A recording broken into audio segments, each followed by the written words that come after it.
It was the summer of 1881, and the air in Upper Egypt was so hot it felt like it was on the verge of combustion. You were following a guide, searching through a pile of rubble for a legendary entrance.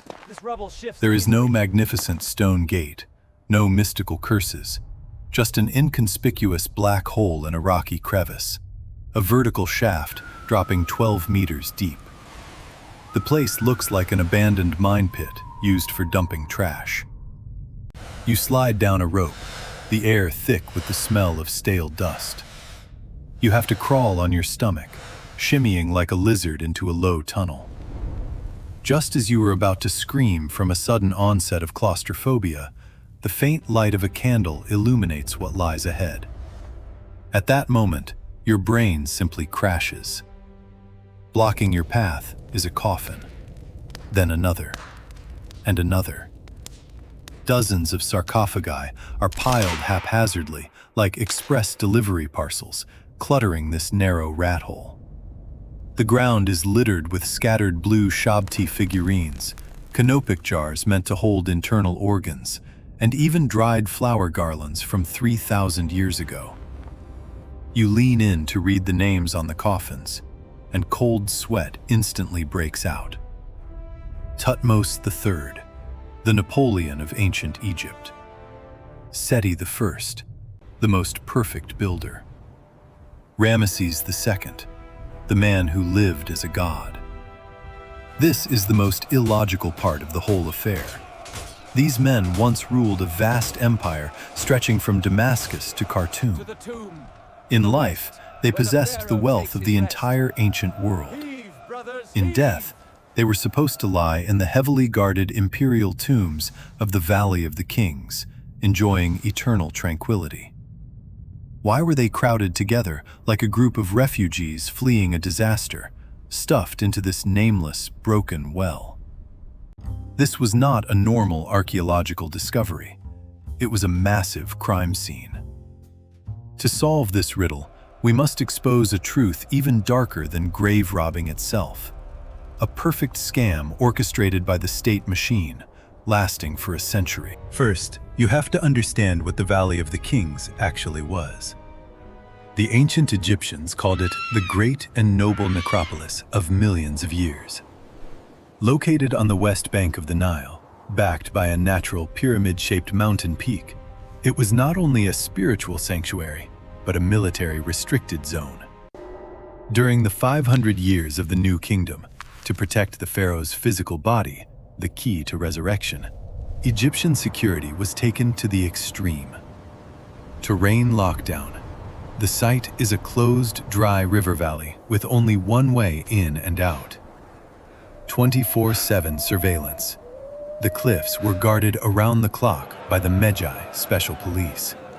Let alone a human, even a stray dog would be spotted.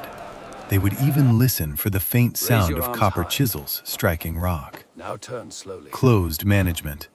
The artisans who built the tombs lived in a sealed village. The gates were locked, and everyone was searched upon entry and exit. Under such a security system, ordinary tomb raiders didn't stand a chance. Although historical records do show sporadic looting, for instance, Tutankhamun's tomb was visited by thieves twice, but they only dared to swipe some scented oils and gold rings near the entrance. And Amenhotep III's in-laws had their tomb accidentally entered by road workers. But this was petty theft. You have to realize that for a pharaoh of Ramses' level, burial goods were gold calculated in tons. To empty these things out, strip the mummy bare, and transport the corpse kilometers away to a hiding spot, that is absolutely not a job a few petty thieves could pull off under the cover of darkness. This leads to our core question. If outside thieves couldn't get in, where did the stuff go? Let's drag the timeline to around 1100 BC, during the reigns of Ramses IX through 11th. At this time, the sky was falling on Egypt. The Nile failed to flood, crops failed, and prices skyrocketed.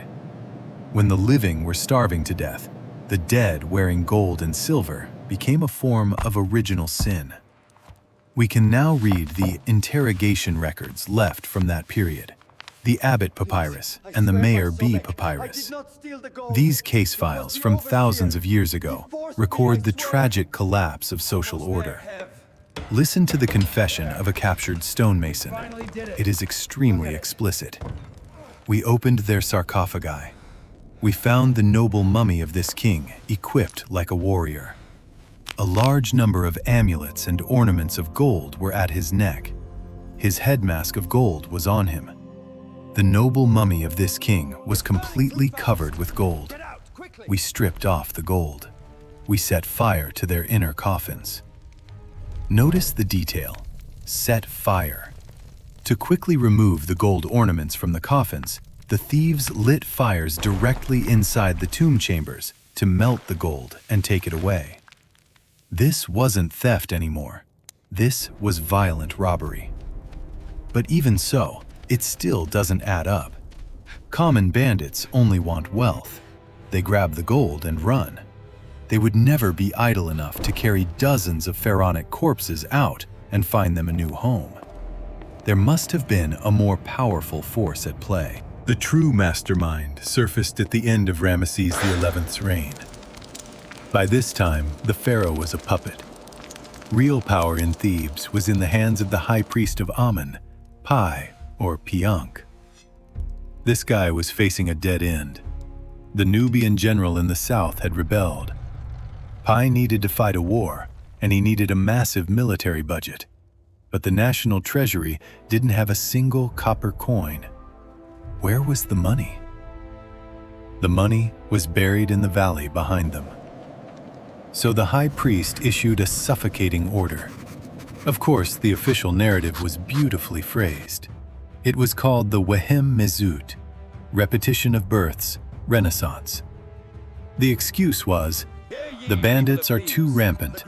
To protect the sacred bodies of our ancestors, we must open the tombs and transfer the pharaohs to a safer place. Listen to that. How touching. But in reality, this was a legal search warrant. The key figure executing this mission was the scribe of the necropolis, Butahamen. This man was essentially an outlaw. Archaeologists have found over 130 pieces of graffiti left by him in the Valley of the Kings. These scribbles weren't for commemoration. They were casing marks. He even arrogantly gave himself a title, Opener of the Gates of the Underworld. Under Butahamen's command, an official salvage team entered the Valley of the Kings. This wasn't petty theft. This was demolition. Scraping the earth. Gold masks? Taken. Amulets? Taken. Even the thin layer of gold leaf on the giant wooden coffins was scraped clean by artisans with scrapers. Resource recycling. Cedar planks, linen, and imported essential oils from recently buried tombs were all hauled back to the treasury for reuse. Violent dismantling. The cruelest part was the treatment of the mummies.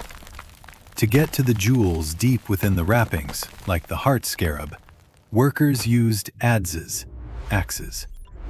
Later CT scans showed that many pharaohs had their arms chopped off, chests split open, and even heads twisted off. All the handiwork of official artisans trying to retrieve rings and necklaces. This looting spree lasted for a full century. After the Valley of the Kings was emptied, they didn't even spare the tombs of other nobles. The evidence is undeniable. Large amounts of jewelry unearthed in the tombs of later 21st dynasty pharaohs were clearly recycled goods. There was even a pharaoh who was buried in someone else's old stone sarcophagus, with the name only hastily altered. Now, we can finally explain that eerie scene from the beginning. When all the gold and treasure had been confiscated, what was to be done with the remaining dried corpses? Throw them away? No, that's blasphemy. The people would revolt. Keep them? There was nowhere to put them, as the original tombs had been trashed. So, the high priests performed an extremely perfunctory cleanup job. They found some old coffins, or even coffins originally belonging to others, and shoved the pharaohs' bodies in haphazardly, often putting the wrong body in the wrong box. Then, under the cover of night, they transferred these dozens of once mighty emperors like a pile of cargo into a few extremely hidden locations. The largest of these hiding spots was the royal cache at Deir el-Bahari, known as DB 320. This is why, in the summer of 1881, when the expedition team crawled into that cave, they saw a scene resembling a refugee camp. Those withered flower garlands were likely placed there in a rush by a priest who still held a shred of reverence during the final transfer. It was a final farewell to a glorious era. It is a massive piece of dark humor. The pharaohs exhausted the nation's strength to build indestructible tombs, using spells and traps to protect themselves, attempting to take their wealth into the afterlife. But in the end, it was precisely that wealth that attracted their most trusted guardians, turning their eternal resting places into slaughterhouses. Even more interesting is this. The stolen gold was long ago melted down and minted into coins, circulating through the hands of Roman soldiers, Arab caravans, and modern bank vaults, unrecognizable. Conversely, these mummies, stripped naked and stuffed into the bottom of a well like trash, miraculously survived to this day, precisely because they had lost their value, dodging the greed of tomb raiders for thousands of years. Today, any tourist visiting Luxor can descend into those empty tombs in the Valley of the Kings and listen to the echo of their own footsteps. It was once piled high with treasure. Now, only stones and murals remain. Perhaps this is the harshest lesson history has taught us. Everything you try to take with you will eventually destroy you. Yet the empty shell you leave behind may surprisingly become eternal.